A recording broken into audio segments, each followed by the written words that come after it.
this is just going to be life insurance 101 really quickly, and then we'll dive into it. So there's three types of life insurance. There's term insurance, there's universal life,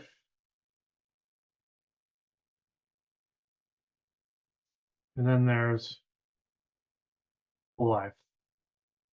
I'm just going to briefly go over all of these really briefly because I think it's important just to know what you're talking, because you're very young, so you're going to be exposed to lots of different people talking about different things. And if you can quickly discern what they're talking about, it'll give you a little bit of insight into what's happening, more so than if you aren't familiar with these three. So term insurance is very simple to understand. Term insurance is very much similar to car insurance or house insurance. You're going to pay a monthly premium. And then if you happen to have a qualifying event, which is death, that will result in them paying a death benefit claim to your family or to who you choose it to go to. It doesn't have to be family. You're in charge of where it goes, but most people choose family. Those terms, the reason it's called term is because it's for a set period of time. So it's a term of time. Those terms are usually 10, 15, or 30 years.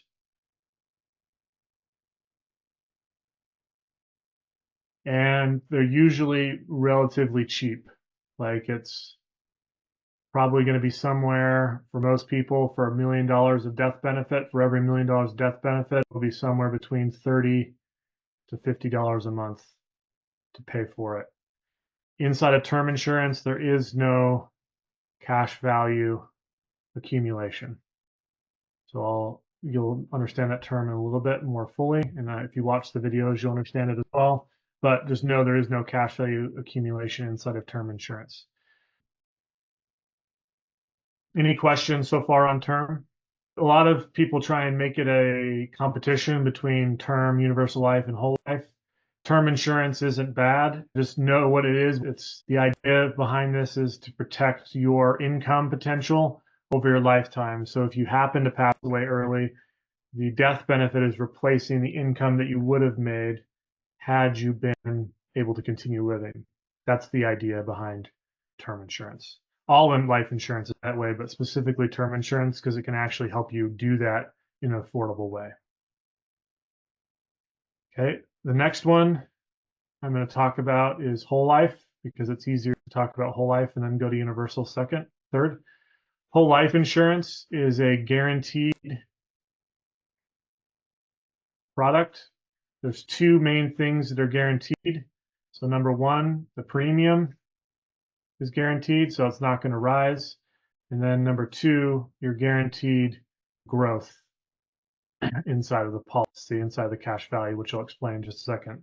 But those two things are guaranteed to you. So your premium will never change and your growth will always be consistent at a minimum number above that.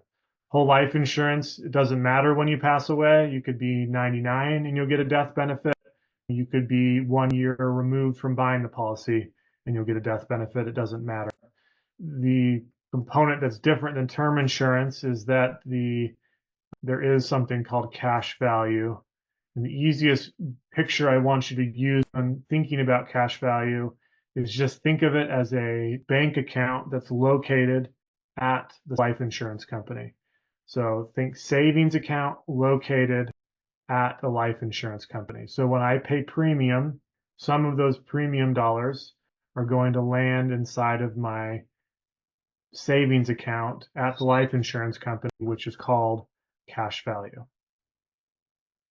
If you happen to live to age 121, the life insurance company will pay you the death benefit even if you're alive. Very wild. Yeah, but they will pay it to you before you die. In the 80s, policies that were sold, that number was 100, just to be aware. So basically life insurance companies are anticipating that people can potentially live to this long in the future with the advancement of technology and health. It's just that currently in today's date, people aren't hitting that number, but they anticipate some people will.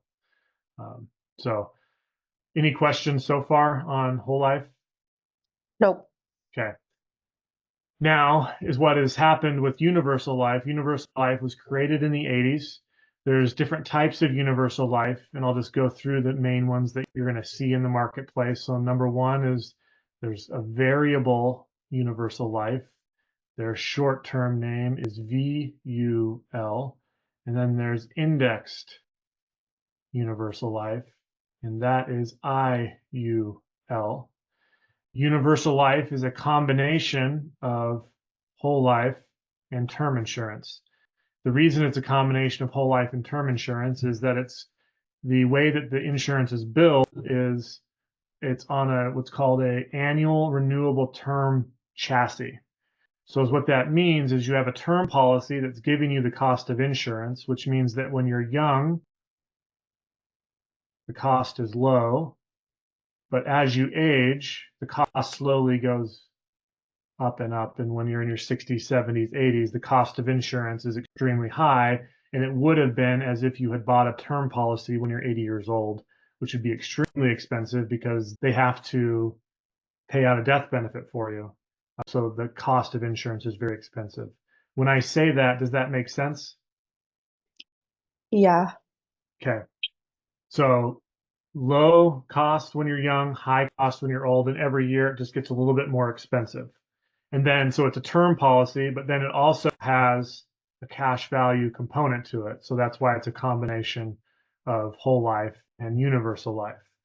The reason that it can be so confusing in the marketplace is because a lot of people that sell universal life insurance will call it whole life insurance, but cheaper, even though they're not remotely the same. Universal life does not have a guaranteed premium, and it does not have guaranteed growth, and it does not ever mature at any point. It never reaches maturity. It always has a cost to it. It never can be just something you always have to be paying for it, even though you have this cash value component. So it's really important that we don't confuse whole life insurance and universal life because they're two completely different products and things, and they behave completely different. With what we're talking about and the strategies that we are implementing with a student loan strategy, or the strategies that we even implement with our clients that don't have student loans but are buying life insurance into their portfolio, we are talking about whole life insurance first. And then if someone really wants to add something on top of or an addition or supplemental to, then they will potentially do a universal life policy. But universal life is just a completely different ball game in the insurance space overall. Any Gotcha. questions? Any questions so far? No. Okay. And just so you're aware, the vast majority of people in the world sell these two things right here. So they sell term insurance, they sell universal life, or a combination of both. Why would anybody pick universal life? Yeah, really, really great question. So I'm gonna say that from a perspective of the way it's sold, and then I'll explain how it's not necessarily going to work out that way. The way that I view it is this is about $30 to $50 a month, and you can get $1 million of death benefit. To get $1 million of death benefit from a whole life insurance policy, you probably have to have a premium that is pretty close to $75,000 to $100,000 a year in premium, at least in the beginning. All the whole life insurance, which we'll get to in a little bit, the death benefit grows over time when set up properly. But when people see that, they view that as really expensive. But they're neglecting the cash value growth in that because that accumulates cash value over time. But they're viewing that as a really expensive way to get $1 million of coverage. So universal life, you could get $1 million of coverage, and it would probably cost you $15,000 a year, specifically when you're young, because the cost of insurance is so cheap, because the chance of death is very low. So it makes people believe that universal life is whole life insurance because it has cash value, but way cheaper. But the problem is that, so does that make sense so far of like what's happening here? Like, yeah. it's being pitched as a cheaper thing of the same thing. So that's number one.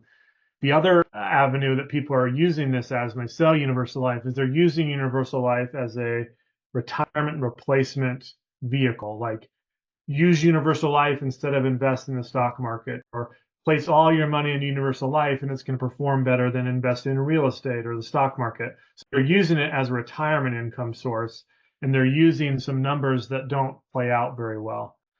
So that's why people are selling it, is that they're trying to get people to buy them with the retirement mindset in mind, not the death benefit mindset in mind, or not the cash liquidity mindset in mind. So that's the second reason that it's sold so heavily, is they're using retirement or investment replacement type vehicle.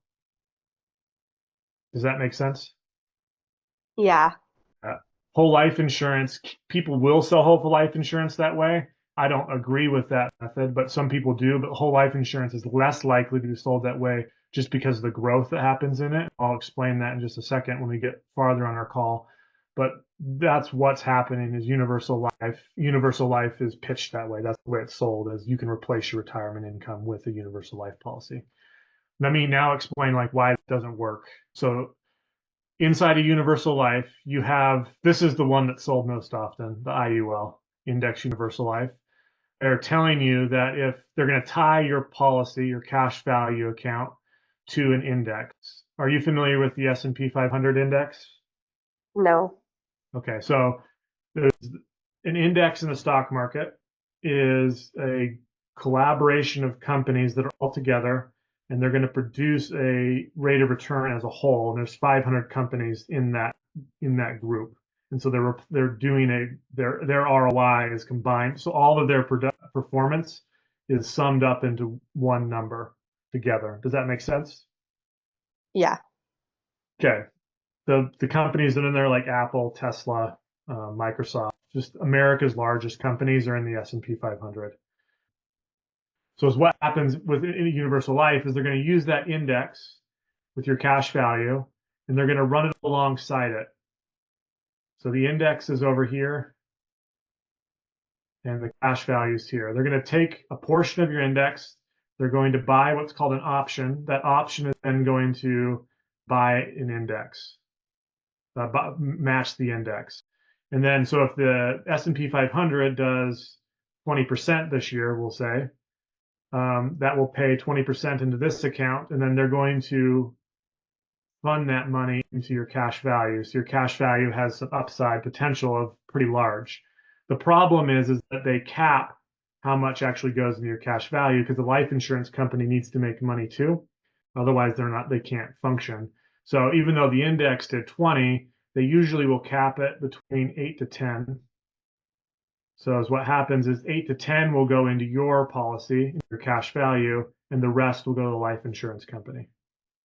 Following so far? Yeah. Okay. But if the index or the stock market has a negative year, let's just say it's negative 15%, because everything occurred inside of this little barrier here, the cash value will grow at zero that year, and this option that they bought just disappears. The life insurance company didn't make any money, and you didn't make any money, so it was a 0% growth. So the way that this is sold is you have upside potential of 8 to 10% with no loss provisions in place. That's the way that it's sold. But the problem with this is not when you're young, it's when you're old, because the cost of insurance goes up. And then if you're using it for retirement and you're pulling money out and you're not contributing premium anymore because you don't have to contribute, you can stop paying premium. You're pulling money out, you have a $0 a year, and the cost of insurance is really high. That cost of insurance is going to be paid for from your cash value, which is taking away funds that can then be used for future retirement use in years to come. And so the more that you have $0 years, the more that your cash value will start to erode. And what was promised as like this extraordinary retirement account, the older you get, oftentimes for a lot of people, turns really into kind of a nightmare scenario where they were thinking that they could have like 100 grand a year pulled out from the policy, and then now it's only 60 can be pulled out, and then it's 40. But they need that money because that's what they were anticipating, because the cost of insurance is eating away at it so heavily. Gotcha. Does that make sense? Yeah. So that's why I don't like it, is because I don't have control over the market. And the market, if the market does great, nothing's going to happen to it because you're going to earn more than the cost of insurance. But the market goes down sometimes. The market goes down sometimes, and it results in you getting zeros. And if you get a zero, you keep having zeros happen, and your cost of insurance is so high, you're going to not have your money be there in the future is when you wanted it to be and when you thought it was going to be there. So that's why I don't like it. But it's sold as if it's always going to get this. They don't talk about the cost of insurance when you get old. So it makes it look really sexy on paper. Yeah. But I think this is important context for you to know that what we're talking about today is we're not talking about this. And if you ever choose to work with us in the future, we have future conversation about life insurance. It's probably not going to be about this unless this is already in place. Gotcha. Any questions so far? Or is Nope. is it too much information? Am I going too deep, or are you okay? Nope, this is good. Okay. Let me clear my screen. Okay, now let's talk about the fundamentals of whole life insurance. So I'm going to draw it like this. Life insurance has two components, and we've already hinted at this, so this will be a little bit of review. It has the death benefit component,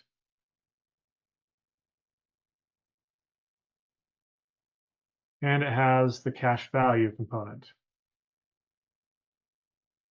When I pay a premium, a portion of my premium will go to the death benefit, and a portion of my premium will go to cash value. So a portion of my premium goes to death benefit, and a portion of my premium goes to cash value. The question that now, this is important because there's different ways to set up a whole life policy. It's just they're not all the same. So I can set them up on a spectrum, and there's really no wrong or right with this spectrum. It is more of a need of what it is you're actually trying to accomplish with the purchasing of the product. So on this end of the spectrum versus this end of the spectrum, the policies are going to look a lot different, specifically in years 1 through 15. After year 15, all whole life and policies basically are the same. It's just in year 1 through 15, maybe push it to 1 through 30. They're different, and after year 30, they're all going to perform the same. So on this end of the spectrum, if I pay a premium, I'm just going to use fake dollars here. If I pay a premium of $10,000, my cash value will show 0. The next year, I pay $10,000. My cash value still shows 0. After 5 years, I've paid $50,000 in cash value. Or in premium, my cash value will probably show 20,000 in cash value. It's just not very much on this end of the spectrum. But this end of the spectrum, the death benefit is going to be large because most of the dollars are paying for the death benefit. So you'll have a higher death benefit on this side of the spectrum, at least early on. On this side of the spectrum, I pay 10,000. My cash value can read as high as 9,000. After 5 years, I've paid 50,000. It's extremely likely that my cash value will also read 50,000. On this side, though, the death benefit is as low as it possibly can be. So you don't have much death benefit. And you can move anywhere along the spectrum to increase the death benefit if you move this way, but lower the cash value, or move this way, lower the death benefit, but increase my cash value access. So it's a trade-off. It's not that one is better than the other, bad or the other. It's just that you're structuring in a way that best fits with your life. The way that we view it is that we can get term insurance to get a high death benefit very cheaply, but we can get high cash value by having as low death benefit as possible to make this cash efficient and make it a storage facility for our cash over the long term that will outperform any cash asset out there, the CDs, the savings account, the high yield savings account, etc. So the way that we structure policies for most of our clients, unless they're old and they want a death benefit and they want a whole life death benefit because they don't have term insurance to be effective, most often we're going to most likely be on this side of the spectrum, which really makes a big difference when you look at the cash value, because if I have an opportunity in year 5 that's going to cost me $40,000, I can take advantage of it because I have the money here inside the whole life. I cannot take advantage of it if I was on this end of the spectrum. Does that And you're make talking, and, oh, okay, sorry, I thought that I clicked out of this. And you're talking, because from our first conversation, when you said that it could be used as an asset, like if you wanted to use the money to like buy a practice or whatever, put money towards something like that. That's what you're talking about. correct? Yes. So if you wanted to buy a practice and you had stored the money here, you have 30 extra grand here that can be used for that you would not have access to on this side. But we could have got the same death benefit coverage by just adding a term policy, which are super cheap. Now we have the same death benefit, but now we get to take advantage of the opportunity. Does that make sense? Yeah. So most often, this is never, nothing's ever like this is the only way we do it, but this is most appealing in the situation that most of our clients are in for their current age, that this would make sense to be on this end of the spectrum, death benefit wise. Are you able to like switch the setup after, like 15 years or so, or is it like once you set it up a certain way, is that how you have to keep it? Yeah, let me get into that right now. So does this spectrum make sense though? Yeah. Yeah, okay. So now let me just talk about what happens when a policy is created. So, like I mentioned, the premium's guaranteed, but when we're on that end of the spectrum, because the death benefit's so low, is what it is. There's two components that are funding our policy. So there's something called base, and there's something called PUA, or paid up addition. So base, if I was on the left-hand end of that spectrum, if I was over here, all of the premium is going to be base on this side of the spectrum. On this side of the spectrum, more of my premium is PUA. So it's a combination of base and PUA, but a higher percentage of my premium is PUA on this end of the spectrum. The Let's just say, well, we'll just stick with the $10,000 a year mark. So if I have $10,000 a year of premium, it would probably be about 3,000 of it is base and 7,000 is PUA, to break it out that way. Does that make sense so far? Yeah. Okay. So if I'm paying $10,000 a year, this is my premium that I need to pay. But if I'm 15 years out and let's just say we have a life event that occurs and I'm like, I can't afford the $10,000. We have an emergency or something's happening. So $10,000. And then is what occurs is this is really the only amount that is needed to be paid. This is optional, is the easiest way to think of base and PUA. Is your PUA gives you more cash value, but it's not required to be made. So essentially, is what I'm saying by that is you could adjust it to be just 3,000 from year 15 on, if you wanted it to be, and then you could, if the situation changed, you could jump it back up to 7,000. Gotcha. And that's kind of like when, again, from our last conversation, when you're talking about the flexibility that we could have at the moment with, just the income isn't as high as we were anticipating. So our payment towards this plan doesn't have to necessarily be as high, but eventually over time, we're going to have to make that difference so that at the end of it all, when we're taxed, we'll have Correct. the money. Correct. And I want to make sure I haven't answered that question you just said yet. But this is like if we locked in 10,000 a month and we needed to go down, you can go down to about right here, and you can use your cash value to pay for this. Like you could pull cash value to pay the $3,000 premium if you needed to. It's just that I think it's important to know that there is some flexibility. Like you're not locked in the 10 grand. Yeah. The other feature that is important is there's another feature called an RPU, and I know these are lots of just things, and you can watch this back, but this stands for reverse paid up. So let's just say you're 20 years in, you're like, I don't want to keep paying this $10,000 premium anymore. So you just do what's called a reverse paid up, You don't owe any more premium, but your cash value stays, so it can continue to stay and grow. We'll talk about that, the growth that happens in cash value in just a second. It'll continue to grow, so that way you don't lose the policy. You still get the death benefit, but you're just not adding more premium to it.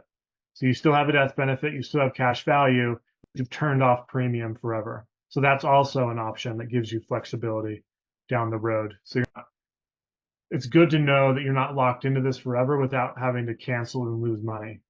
That's not going to happen. That's not the way this works. Does that make sense? Uh-huh. Okay. Now let's talk about your question around what you just mentioned with our income is X right now. We're going to have more income 2 years from now than we do today, which will allow us to save.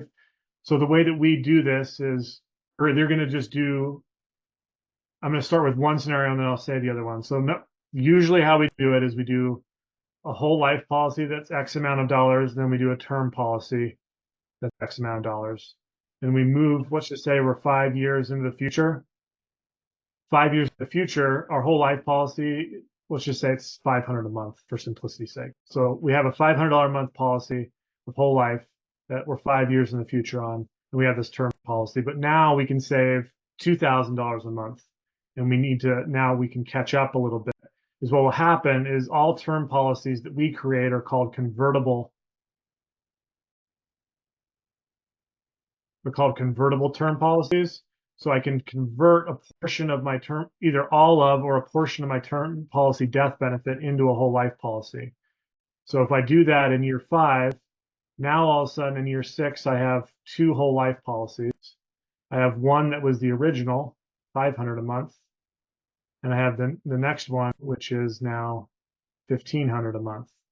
And now they're operating side by side together, but I still have my term policy for whatever death benefit is left over. Does that make sense? I don't have to do any reapplication. I just have to tell the life insurance company they're going to do this, and they let you do it without, there's no approval. You just tell them and you set it up and it gets done. So that gives you the flexibility to have, you can just move into the next phase of saving without having to reapply for insurance. Okay. And it could be that you don't have enough money to even do a life policy yet. So it could be that we just start with a convertible term. We'll help you set up some automated savings, so you're saving as much as you possibly can, even if it's small amounts. And then once you get to a point where we can get to the $500 to $600 a month mark in savings, then we'll convert a portion of the term into a whole life policy whenever that happens. Does that make sense? Okay, yeah. So it's not that, it's just what is your situation, and we'll help you adapt it to what you need to have happen for what's going to occur. Yeah. Okay. Any questions on this? Nope. Okay. Last thing I just want to get to really quickly is there's 2 things really, but I just want to compare, like, why is whole life insurance superior to like a bank account or a CD? So we're going to compare those 2 here, and then we're going to make another comparison over here of like the other benefits of this. So the first is the bank account, all the income that occurs inside of a bank account.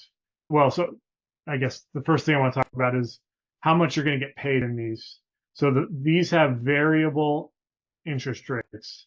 So they're going to move all over the place. 3 years ago, interest rates inside of CDs and banks was less than 1% at times. And the best you could find a CD was between 1.5% and 2%.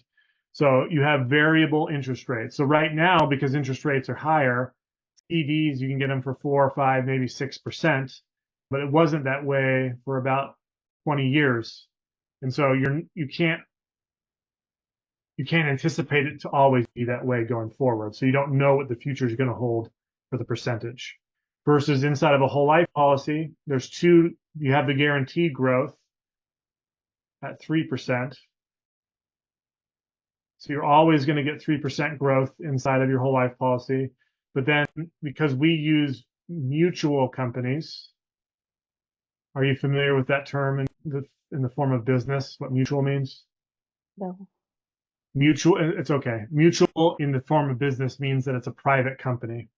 So it's owned by the shareholder. It's a private company. It's not a public company. So you can't find mutual companies on the stock market. So It's owned by the shareholders. So because it's a mutual company, and when you own a policy at a mutual dividend paying company, they will pay a dividend on top of their guarantee. So the dividend last year was 3.1%. There's fees still because we have to still pay for the death benefit. So I don't like this is the gross amount. So you're looking at about 6.1% total in growth. But after fees and everything, you're going to land somewhere between 4 to 5% most years in growth. But it's slow to change. Like this is a very steady, consistent. The companies we're using are almost 200 years old. Their entire existence, they've always paid a dividend. So they've never not been profitable their entire existence of their life. And that includes all of the tragedies that have happened from World War I, World War II, the Great Depression, 2000, 1979, 2000, 2021, all of those major losses when the economy was really suffering. They still paid a dividend and it was still in this ballpark. They're just very good at what they do. It doesn't move very quickly. This moves a lot more quickly and dramatically, even though at times this can give you a higher percentage at certain, maybe a year or two, or it could even be 5 or 6 years, but over a 40-year period, this will outperform this because the variability of it will change. Does that make sense? Yeah. Okay. The next thing, the difference between these two is that if you get growth inside of a bank account, the money is taxable. So you have to pay taxes on the growth. So the more money you have inside of a bank or a CD, the bigger your tax bill will be. So it limits how much your potential is. Versus inside of a whole life policy, the money is tax deferred. So you don't, I actually like the word tax advantaged. It's a better, another word you can use there. So you don't have to pay taxes on an annual basis. So as the policy grows at 4 to 5% every year, you don't have to pay taxes on it, which helps because if you compare them over a 20-year period, like this is tens of thousands of taxes. So your policy, if you had your money here, it would read at this amount versus you paid exactly the same into both of them. The whole life policy we have this much because it hasn't had taxes affect it. So that adds to the compounding growth of how much is available for the next year's growth. So it starts to accelerate how much it's growing because you're not paying taxes every year. So it starts to pull away the longer the time frame goes. Does that make sense? Yeah. You can access, just so where we can speak the same language, you can access the money inside of the life insurance tax free. Just has to be done a specific way. It's something that if you chose to utilize us for this or go with it, we would help you do this. It can be either all of or the vast majority of it can be accessed tax free. Now the next comparison, so the other thing with banks is if you're just sticking your money in CDs and banks for your cash storage, you have to go get a death benefit outside of this. So you have to go buy a term policy or go get a different death benefit if you want that in your life. Like they're not paired together. So you have to go get that extra. So it's not included with that versus this, the death benefit is included and the death benefit grows over time. So I looked at someone's policy this morning because they were starting a policy and it started out at $250,000 of death benefit, but 25 years in the future, it was $707,000 of death benefit. So you have a death benefit that's included, but it's also rising with inflation. So it's going to be bigger as inflation gets bigger. Does that make sense? Yeah. And you don't have to pay extra for it. It's already included in the overall process. Last thing I want to compare between banks and the whole life policy is I'm going to use just an asset, but this could be, you could view this as your student loan payment. I'm representing this as a piece of real estate or your student loan tax bill coming in the future. I'm representing this as a piece of real estate, but this could be a business. This could be just any asset that can appreciate in value or could be a benefit to you. If this cost 100 grand, and I have 100 grand in my bank, and I have 100 grand inside my whole life policy. If I pull the money out to buy this, my bank now has $0 in it. That's pretty easy to follow, correct? Yeah. I have this asset, and we'll just say that it gives us a 10% ROI. Does that sound okay? So this is Yeah. giving us 10% ROI, and over time, my bank account will fill back up as this spits off cash flow and returns the return of capital to me. That's the way that a lot of people view it. There's nothing wrong with this way, but I just wanted, the reason I'm doing this is the comparison to whole life, because whole life has a little bit of efficiency that this does not have. Because as the money is here, at least on the initial purchase, my account is at zero, which means whatever my interest rate is in this account, that times zero there's no growth happening on this side. My money is only working right here. Following so far? Yep. And inside of a whole life policy, there's some provisions that allow you to do what's called, you can borrow against the policy. So the life insurance company is going to give you another 100 grand. So they give you this 100 grand. This 100 grand has a cost to it. That cost is going to mirror the growth of the policy. So it's going to be really close to the growth of the policy. But my 100 grand here stays here. It continues to grow at this 4.5%, 5% in this tax advantaged way. And at the exact same time, I still was able to purchase this. And I have the 10% that's coming back to pay off this cost of the loan that was given to me. And now I have my money working in two places at once because I got the growth here and I got this asset here. And over the long term, even though it seems small and even though there's a cost here, over the long term, if you compare banks versus whole life and keep doing this process over and over again on assets, you will have hundreds of thousands of more money in your life because you did it this way versus doing it this way. And it's because that your money stops working here.